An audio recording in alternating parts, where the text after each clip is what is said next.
Hello, Internet. Your eyes do not deceive you.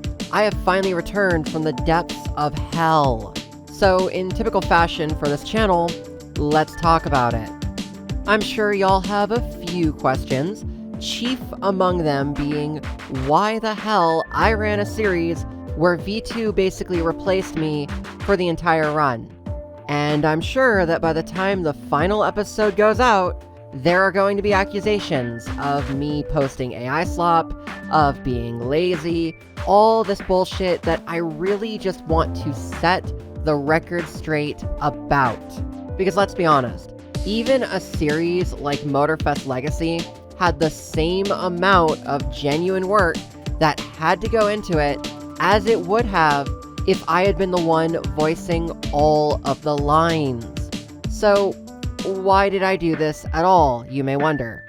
During the first episode, V2 mentioned that I was on some kind of world tour, and that is technically half true. I originally had plans to do a custom visual novel based in the Grid universe, which would have begun airing the week of June 13th, to coincide with the 1-year post-finale of my Grid 2 series. Suffice to say, that didn't happen. So what changed? Motorfest Legacy was originally going to be an 8 or 9 episode series, meaning that it would have ended at the Customs Legacy playlist. While I was editing it, I was also working on multiple series of YouTube shorts that would span both summer and fall. This obviously includes the remainder of Minute Match, which is Burnout Paradise, but another that I wanted to do was Dangerous Hunts, which would be Monster Hunter because, well, I need some vindication there.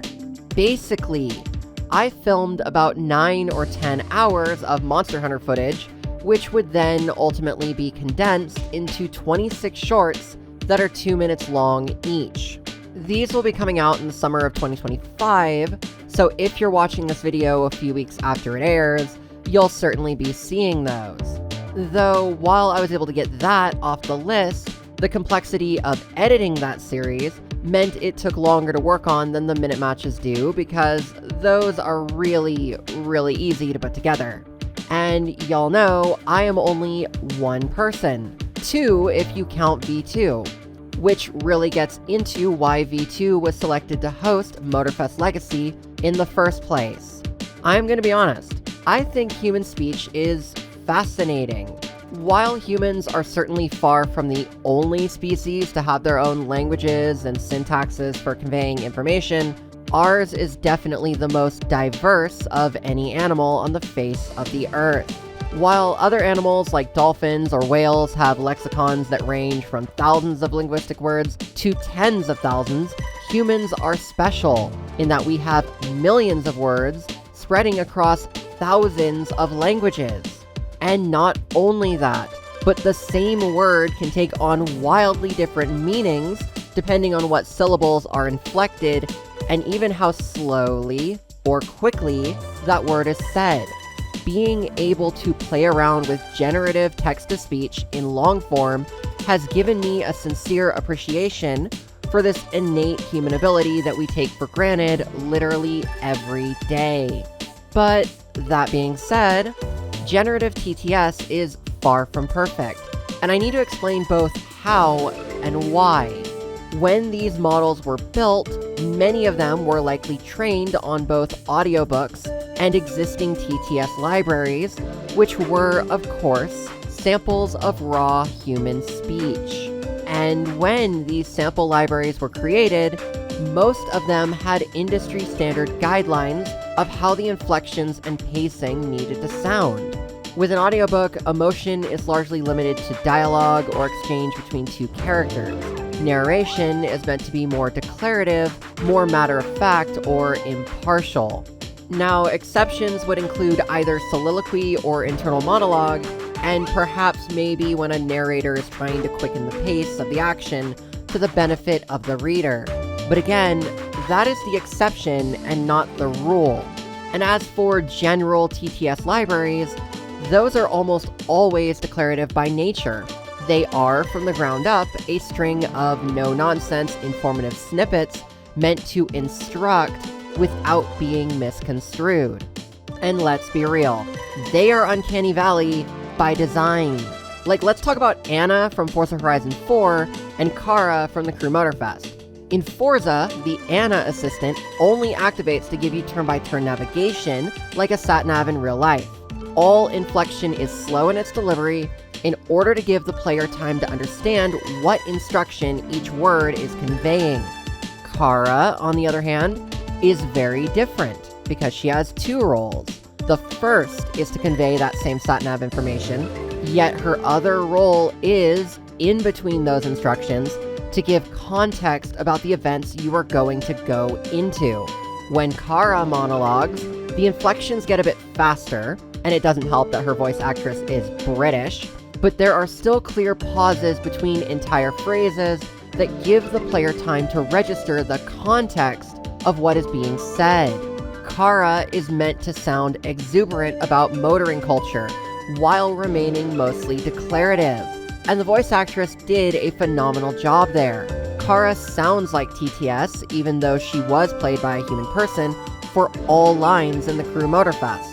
It's only after really playing around with TTS lines in Audacity that I really started to understand these nuances for myself. Full disclosure, I am still the writer for every script that is TTS on my channel. I have the video projects in front of me when I write these scripts, and I voice them out loud to myself to get a feel for what that delivery should be. Generative TTS is a lot like hiring a voice actor, and I mean that respectfully. It is my understanding that the way voice acting works is, during a recording session, the actor has the script, but not necessarily access to the video the script is for. That's why it's a running joke that the ADV Films dubbing of anime was so terrible in the 90s, because the anime being dubbed hadn't even aired fully in Japan yet, and they were supposed to figure out delivery of a translated script on pretty much intuition alone. Obviously, 11 Labs does not have access to the videos I make when I'm making them. So, I run the lines a few times each to get the best takes, and then I download the whole thing as essentially a batch audio, and then edit it in Audacity to be more conversational.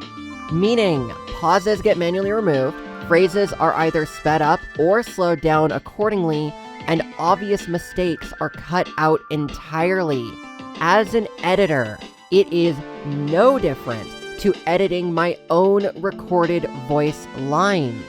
But the end result is a series of inflections that, A, are more conversational to the viewer, and 2, leverage the initial sarcasm, which I am known for in my own delivery. I have been told in passing that the way I talk is very, very intimidating, because even when I am stating a fact, I do so in a way that is insistent upon that fact being immutable. There is an energy which comes across where, unless you can prove me wrong, my word is without compromise. So when I did the 3 hours of recording to clone my voice, you know, recordings that took literally a month to edit, it was like trying to force a more aggressive delivery onto a platform that is meant to be more declarative, due to being trained initially on those other sources mentioned earlier. Again, unless you have done either voice work or voice editing, you as the viewer might have no idea the nuances of how any of this works in practice. And that's okay. I won't fault you for that, but I do want to educate y'all on why this is a lot more work than you think it is. I have said this before, and I'll say it again. The only things that generative TTS have over my actual recording are editing out all the audio flubs of my speech, as well as keeping the general volume of words more consistent across the board. That's really it, because all of this is going to take time, regardless of the source vocals, and there is no technical advantage between myself dubbing over a game like Motorfest versus V2 doing the same things. So again, why do it at all? This is the part of the video that is probably going to throw off a lot of people. It has to do with my opinion of what AI and AI content creators should be. In VTubing specifically, AI is very much the subject of satire because artists hate the very thought of it ever being taken seriously.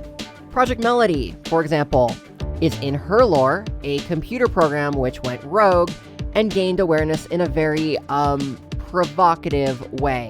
Her human voice actress basically talks like any human girl would, and it's just a quirk in her lore.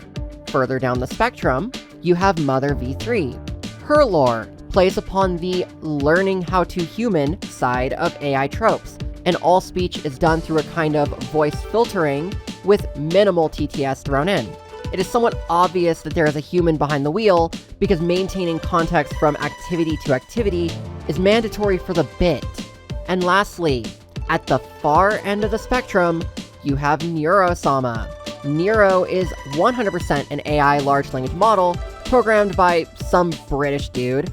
Thus, Neuro is the only example of all AI tropes being played straight in real time. As an AI, she is 100% monotone, meaning that emotionally charged statements come off very deadpan, making interactions with her more comedic than they probably ought to be. So, from my perspective, how do we get an AI like Neuro to sound more akin to an AI in name only, like Mother V3?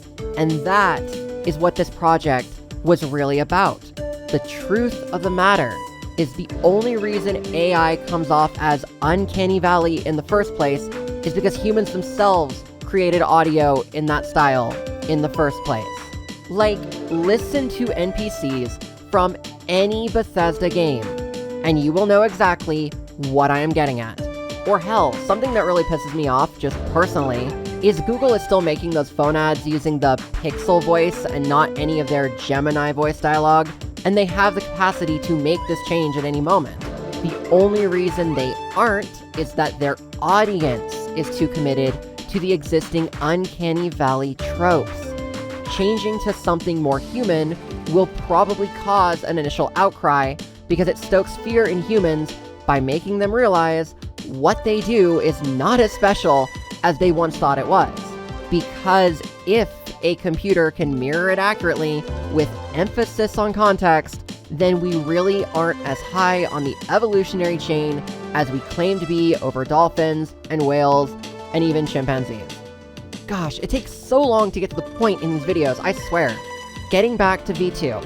And yes, I know that's not very clever at all, shut up. I've had her on this channel for close to a year now, generally for road trip talks and even for off-script talks.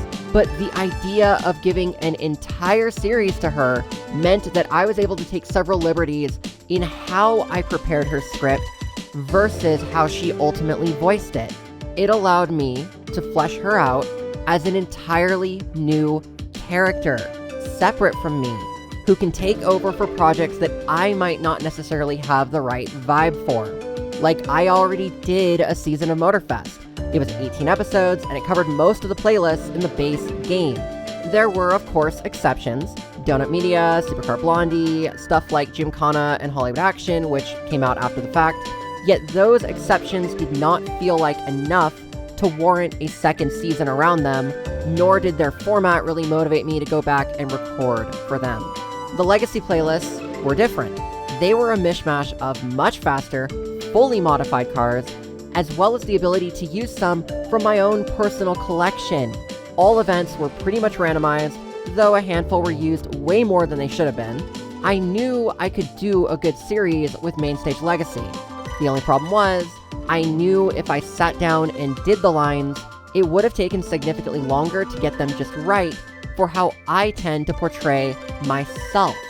And honestly, having an AI do it, and to have her try to be more authentic than the existing Motorfest driver's side AI, that seemed like a perfect way to solve all problems. V2 could be more declarative, a borderline encyclopedia of car knowledge, but competitive in a way as to one-up Kara from a presentation perspective.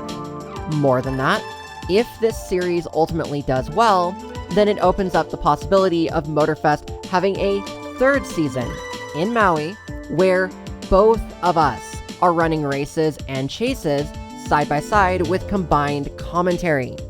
But that's likely not going to happen until 2026, same as with this grid visual novel that I brought up earlier. And who knows? If V2 becomes good enough to stand on her own, then maybe I will be able to take a step back from the spotlight and focus on just being the producer. Because when I first started getting on the microphone, I hated it.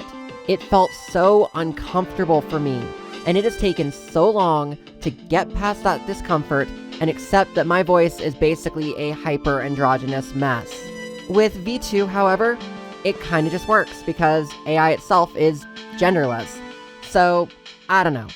All in all, this has been a big project, a rather ambitious project, but it came together a lot faster than I could have hoped for.